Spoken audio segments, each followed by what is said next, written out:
3 honeymoon horror stories that will make you think twice. Picture this. You've just married the love of your life. You're on your dream honeymoon, surrounded by paradise. But lurking in the shadows is something that will turn your romantic getaway into an absolute nightmare.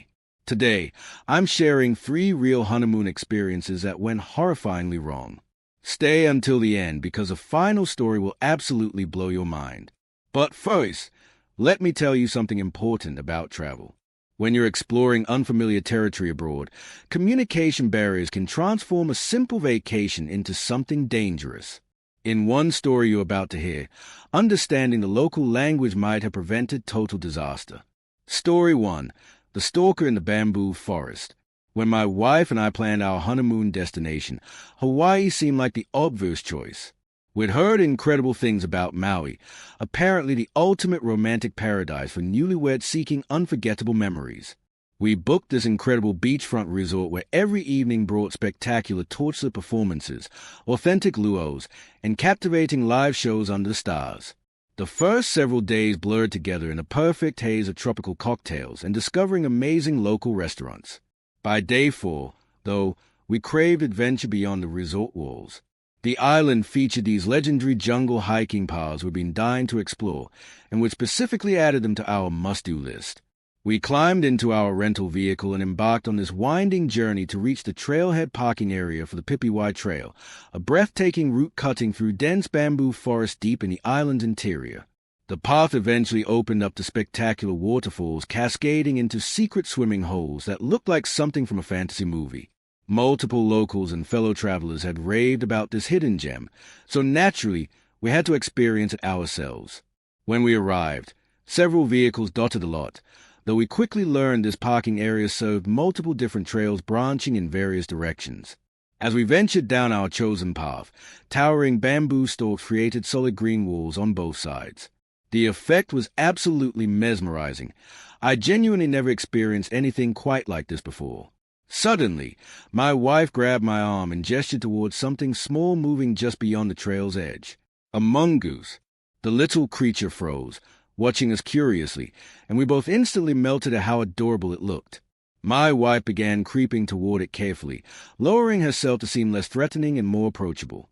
I copied her movements. Predictably, the mongoose bolted away through the undergrowth at impressive speed. My wife actually started chasing after it, laughing the whole time. I couldn't help myself. I followed. Before we realized what was happening, we'd ventured considerably deeper into the jungle, completely abandoning the marked trail. That's when we detected it. The unmistakable sound of rushing water somewhere nearby. We tracked the sound through the dense vegetation until this absolutely stunning pool revealed itself, fed by a modest but beautiful waterfall tumbling into crystalline water. Testing the temperature with our toes, we discovered it was surprisingly pleasant, warm enough to be comfortable yet cool enough to be refreshing. The pool appeared deep enough for proper swimming, and we figured the chances of anyone else stumbling upon this secret spot were basically 0. So we decided to go skinny dipping. Why not? Right? Wrong. So incredibly wrong. We were splashing around, enjoying ourselves, when my wife suddenly let out this blood-curdling shriek. "Oh my God!" she gasped, pointing frantically toward the jungle's edge. There stood this elderly man wearing a weathered straw hat, sporting a long gray beard, partially concealed behind a tree trunk, just staring directly at us. Motionless, silent. My instinct, probably the wrong one, was to wave awkwardly, because apparently I'm too polite for my own good. Instead of demanding he stop being a complete creep, I just waved, like an idiot. He didn't return the gesture, didn't smile, didn't even acknowledge me. He just kept staring with this blank, unsettling expression. I turned to my wife and whispered, "We need to get out of here." But she refused to climb out of the water naked while this stranger watched. Honestly, I understood completely, so I called out louder, asking if he needed assistance or was looking for something. Finally, he responded in a surprisingly deep, gravelly voice, "Searching for my dog." "We haven't spotted any dogs," I shouted back. Then he simply toned and disappeared into the foliage. "We're leaving. Right now," I told my wife urgently. We scrambled out, threw our clothes on while still dripping wet, and tried desperately to locate the trail we'd originally followed. But here's the problem. We'd chased that mongoose much farther than we realized. The trail was gone. Just nowhere to be found. We had completely lost our bearings, and naturally, our phone showed zero signal out here in the jungle's heart. Daylight began fading fast, and genuine panic started creeping in like the approaching darkness. By the time sunset painted the sky, my wife was openly crying. And as shadows deepened around us, we both developed this overwhelming sensation of being watched, followed, hunted. Every few minutes, we'd hear footsteps, branches snapping, movement in the darkness. Eventually, night swallowed the jungle completely. We activated our phone flashlights, desperately trying to find any recognizable landmark, but our batteries were dying fast. When we heard those footsteps approaching from behind yet again, I grabbed my wife's arm and whispered urgently, "Turn off your light. Now." We stood frozen in complete darkness. My eyes slowly adjusted to the minimal moonlight filtering through the canopy above. That's when I saw him, about 10 feet away, moving closer, slowly, deliberately.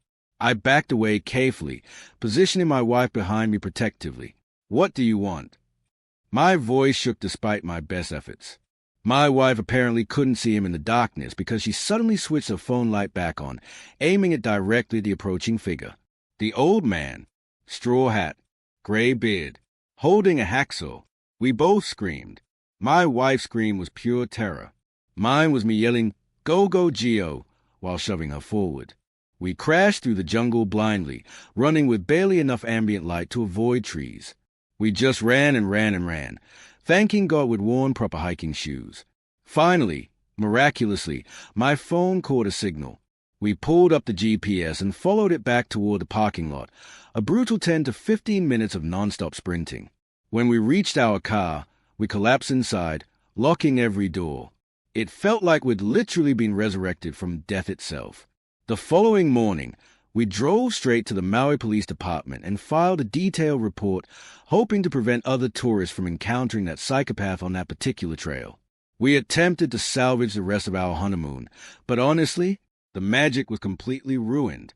Our honeymoon destination was Sicily, specifically rotating between hotels in Palermo, Cefalù, and finally Messina. Messina became our favorite stop because of the incredible sightseeing opportunities. Places like Taormina absolutely captivated us. The city overflowed with magnificent historical architecture and fascinating museums, exactly what Patricia and I find most enjoyable when traveling. Being a major port city, Messina attracted massive crowds of English-speaking tourists, though the local predominantly spoke Italian. Our Italian vocabulary barely reached elementary school level, basically useless for real conversation. Throughout our wanderings, street vendors constantly approached us, aggressively trying to sell various items and services. When evening arrived, the atmosphere transformed completely. Music poured from every doorway. People danced in the streets. The energy became absolutely infectious. We participated enthusiastically, drinking perhaps a bit too enthusiastically, while continuing our exploration of the winding streets and alleys. The night got away from us. Before we knew it, we were significantly intoxicated and time had mysteriously jumped forward. Suddenly it was past midnight, and the streets were rapidly emptying. We took what we thought was a shortcut back to our hotel, and promptly got completely turned around. We were lost. Eventually, we found ourselves in this extremely sketchy alleyway. Patricia started getting visibly upset about our surroundings, which were definitely taking a dangerous turn.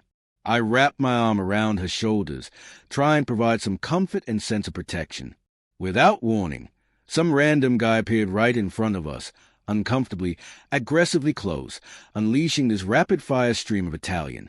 He spoke so incredibly fast that catching even individual words proved impossible. We couldn't determine whether he was angry, concerned, or what, but he definitely seemed frantic about something. Desperate, even. He kept repeating one particular word, phantasma, phantasma. At that moment, I had absolutely no idea what that word meant. I physically pushed him aside, grabbed Patricia's hand, and speed-walked us out of that alleyway as quickly as possible. He shouted more Italian phrases at our backs, none of which I comprehended even slightly. Once we'd put some distance between us and him, I pulled out my phone and searched for the translation of phantasma because it was the only word I clearly distinguished from his frantic rambling. The translation appeared on my screen. Ghost. Patricia and I locked eyes immediately. I couldn't help releasing this nervous, uncomfortable laugh, trying desperately to get her to laugh too, because honestly, it sounded absolutely ridiculous. But our situation wasn't funny. We were deep in this dark, dangerous-looking part of the city. Nobody else seemed to be around anywhere. Normally we'd just call an Uber, but that service doesn't even exist in Sicily. We had to walk out of this nightmare. I'll admit it.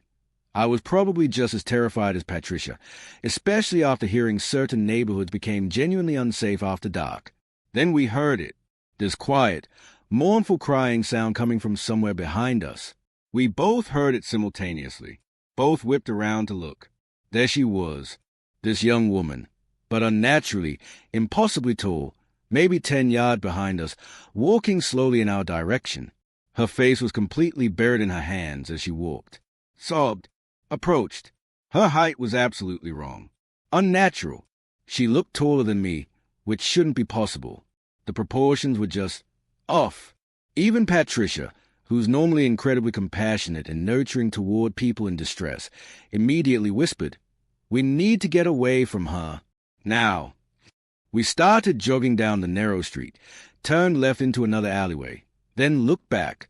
The crying continued. That impossibly tall woman now stood at the alleyway entrance behind us, still moving at the same deliberate, slow pace, her face still hidden in her hands. It felt like we were trapped in this maze of narrow streets and dark alleyways. Every turn we took, we'd still hear that crying following us, pursuing us, never getting closer, but never falling behind either. The crying only stopped when we finally emerged onto one of the main roads with actual civilian traffic and other people. From there, we simply power-walked back to our hotel, both of us constantly checking behind us. Patricia kept insisting we'd encountered an actual ghost. Every single time she said it, chills ran down my entire spine. This story honestly doesn't capture how genuinely disturbing it was seeing that tall, lanky figure following us through those dark alleyways. The way she moved, the crying that never stopped. Not to mention that guy warning us about a ghost in Italian over and over beforehand. Could it have been some elaborate, over-the-top prank? Sure, maybe we accidentally ended up on some Italian YouTube channel's hidden camera show. But Patricia absolutely believes we encountered something supernatural that night. And honestly, after experiencing it firsthand, I can't completely dismiss that possibility. The memory still gives me chills. Story 3. Watch from above. Music CUE. Creeping tension. Subtle heartbeat. Let me be straight with you. We're not wealthy. Both of us work standard 9-to-5 jobs just to keep our heads above water. We're doing okay now, but when we got married, we were seriously struggling financially. So when honeymoon planning time arrived, blowing thousands of dollars simply wasn't an option, no matter how much we wanted that fairy tale experience. My wife, whose name I'm keeping private, researched affordable beach destinations obsessively and discovered this private house rental in the Bahamas for 3 nights on Airbnb. The price seemed too good to be true. After calculating flight tickets and the rental cost together, the entire trip came out surprisingly affordable. Upon arriving at the property, we punched the provided code into the front door padlock and let ourselves inside. The house seemed perfect. Spacious living room with modern kitchen, 1 large bedroom, a decent bathroom, and this amazing back deck that led directly onto a private beach section. We spent literally the entire first day on that beach, then walked to a nearby restaurant when hunger finally forced us inside. When we returned that evening, something felt off. Immediately upon entering, we both noticed items seemed displaced. Our sandals weren't where we'd left them. Our bags looked like they'd been moved. Small things, but noticeable. Nothing appeared to be missing, though, so we half-jokingly accused each other of having moved things earlier and forgetting about it. Later, we decided to enjoy the hot tub on the back deck. We'd been soaking for maybe 20 minutes when we both heard something from inside the house, like a loud bang or maybe a door slamming shut. I climbed out of the hot tub to investigate, leaving wet footprints across the entire floor as I searched. All the doors were closed. I honestly couldn't remember whether they'd been open before or not. Regardless, I checked every room thoroughly. Clear. No signs of any intruders. The bathroom was empty, too. I headed back outside to grab a towel and get dressed. I was done with the hot tub anyway. Honestly, I was feeling increasingly paranoid. Cautious. My wife felt the same way. Day 2. We hung out on the beach again for a while before exploring some of the more touristy areas of the Bahamas and grabbing dinner at a local spot. Returning to the house that evening, we immediately noticed it again, that unsettling feeling that things had changed. Our belongings seemed to be in the same general locations, but now the bathroom and bedroom doors stood wide open, and we definitely didn't remember leaving them open. Of course, it was entirely possible we were just being paranoid at this point and genuinely didn't remember how we'd left the doors. But the discomfort was building regardless. We made absolutely certain every single window and door was locked. We skipped the hot tub entirely that night. Instead, we just streamed movies on the living room TV, which had several subscription services already logged in for guests to use. The house had no second floor. We confirmed that multiple times. Yet we kept hearing these small tapping sounds coming from directly above our heads. Maybe the roof? Maybe an iguana or similar creature crawling around up there? We tried rationalizing it. We even started wondering if there might be some kind of Bahamian rodent or insect infestation in the house. It seemed like a more logical explanation than believing someone was somehow hiding in this relatively small property. That night, I went to bed before my wife. She was taking a shower when I suddenly heard her scream. I literally exploded out of bed and burst into the bathroom. She'd already turned the water off and stood there dripping, pointing up at the vent above the shower. "There's something in there," she whispered. "I saw something moving." I climbed onto the tub's edge and peered into the vent, but it was too dark to see anything clearly. However, I definitely heard tiny scratching noises coming from inside there. This almost confirmed our theory about a rodent or small creature living in the ventilation system. Still, we only had one day left. Not our house, not our problem. We climbed into bed together. The next thing I remember is my wife shaking me awake violently. Her face displayed this absolutely horrified expression that immediately sent ice through my veins. "Listen," she whispered urgently. In the room's silence, I heard it clearly, frantic whispering sounds coming from the ceiling, specifically from one of the ceiling vents. That was it. That was the final straw. I grabbed my phone to call the Airbnb owner directly. The ringing started on my end. But simultaneously, I heard this distinct vibrating sound coming from directly above us. My brain suddenly made a connection. Wait, is there actually a second floor where the owner is secretly living? The vibrating above stopped almost immediately, but my call kept ringing. Curiosity overrode my fear for just a moment. I activated my phone's flashlight and aimed it upward through the ceiling vent slats. For just a split second, maybe half a second, I saw them. Eyes! Someone was looking down through the vent directly into our bedroom. We packed every essential item in approximately 30 seconds flat, grabbed our phones, wallets, passports, anything critical, and bolted out the front door without looking back. We sprinted down the sandy dirt road until we hit an actual paved street, where we finally stopped to catch our breath. We stayed in the cheapest hotel we could find that night and the following night as well. The last day we spent mostly waiting at the airport, but we reported the entire incident to Airbnb immediately. They refunded us completely, and I'm certain they permanently banned that property owner's account. We didn't pursue legal action any further because, honestly, we were just relieved to get our money back and escape. Nothing of ours was stolen, but who knows what kind of disturbing activities that creep was engaging in when we weren't in the house. What was he watching? What was he recording? I still get chills thinking about those eyes staring down at us while we slept. Closing. So there you have it. 3 honeymoons that went from romantic dream to absolute nightmare. From the stalker with a hacksaw in Hawaii's bamboo forest, to the impossibly tall figure following a couple through Sicily's dark streets, to the voyeur hiding in the walls of a Bahamian rental home. These stories prove that even paradise can hide something sinister. If you enjoyed these chilling true stories, make sure to hit that subscribe button and ring the notification bell so you never miss another terrifying tale. Drop a comment below telling me which story freaked you out the most, or share your own creepy travel experience. And remember, when you're on your honeymoon, maybe check those ceiling vents before you get too comfortable. Until next time, stay safe out there.